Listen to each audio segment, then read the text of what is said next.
Hi, we're here today with Vincent from Alt to talk about building in Niseko. Hello, Vincent. How are Oh, you? not too bad. Good, good. Okay, so I guess the first thing I want to know is build timeline. Yep. So many of my clients come to me and they'll purchase a piece of land. Land will take between 6 to 8 weeks to close. Yep. So, say we close in March. How soon can they have a house built?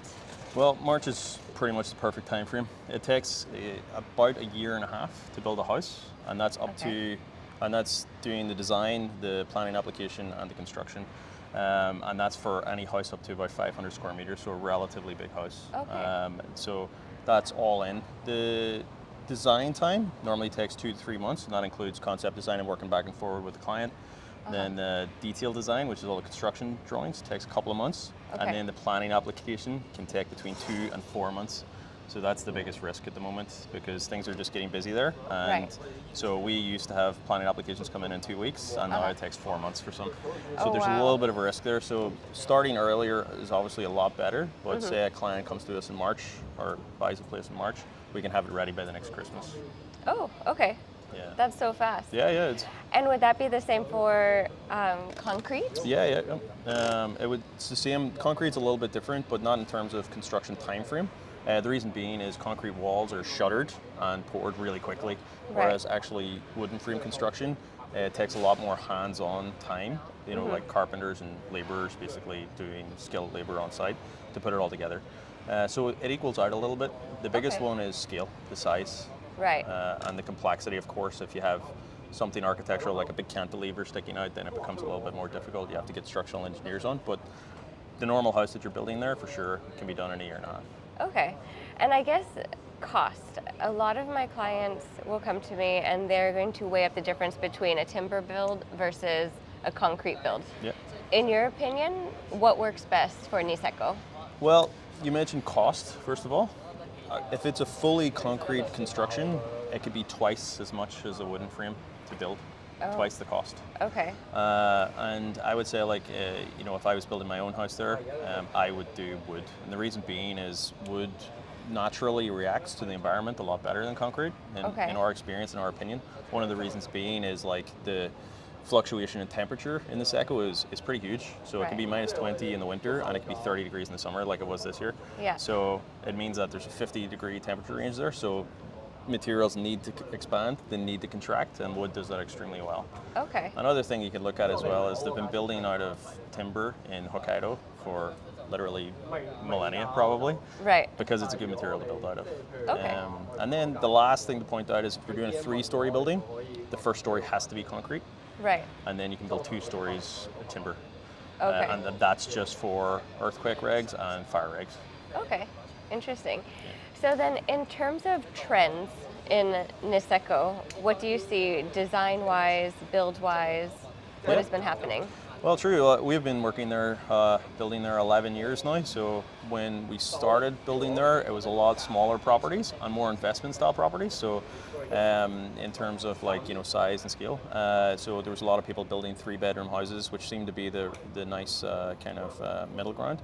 But now we see people building more larger houses, a little bit more, special, let's say, a little bit built for Instagram, something special, something for themselves too. So people aren't really looking at a rental yield now as much as they were, and now people are looking more at a return on investment. Long-term capital gains. Exactly. Right. So you see bigger projects happening, and the ones that have the biggest ROI for us, for example, at sale are normally around 420 square meters. Okay. And around 4 to 5 bedrooms plus maid's room, that kind of thing, with a spa and that kind of thing too. Okay. I think in terms of architectural style, recently, the clients come to us and they like a lot of Japanese design or some of the designs that we've done before. But there's a current tendency now to head towards a little bit more natural materials in the style of Kengo Kuma, who's pretty popular there. Obviously a very famous architect, amazing architect, but he does a lot with wood and exposed natural materials.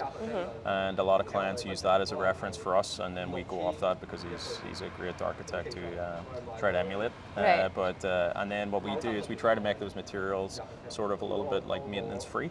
make Okay. sure that you don't have to go and varnish it every year and stuff like that. So we try to use materials that are a little bit more hard wearing, even if they're just not as quite as beautiful as the natural cedar that he would use. We try to use materials that can live up to the conditions. Okay. And so, in terms of locations, where, I mean, because I've seen so many of your beautiful houses throughout Izumikyo, Kabayama, and even Anupuri, Yep. where else are you seeing a large amount of growth? Yeah, at the moment we're seeing definitely the most growth in Hanazono. Okay. I think also, I went skiing there this year in February, and the infrastructure there for skiing is very good. Okay. So I see a lot of young families there, a lot of people there. Obviously, the Park Hyatt came in, and that's a really good, anchor point for that whole area.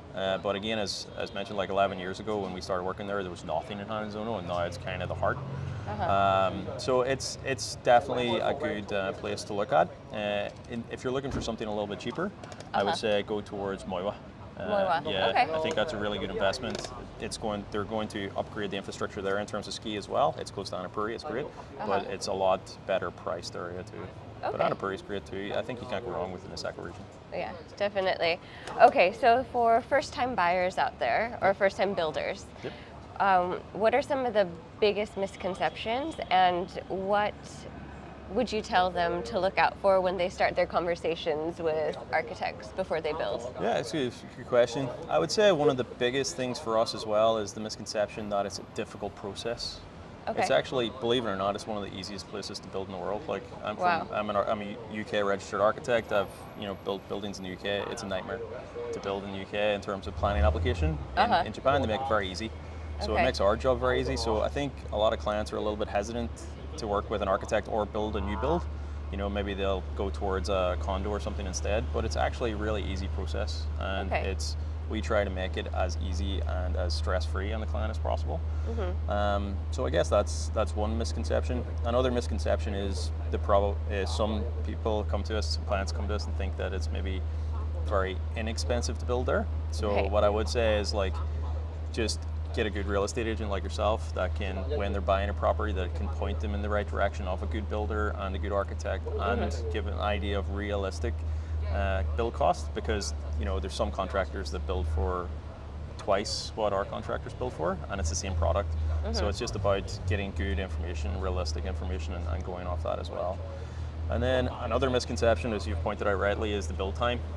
Some clients come to us and they think it takes 3 years to build a house. Right. It takes a year and a half. Some clients come to us and think they can build it in 3 months. So it's just about the expectation around that, and seeing and understanding what it actually does. But a realistic build time is a year and a half is fine. It's no problem. Okay, good.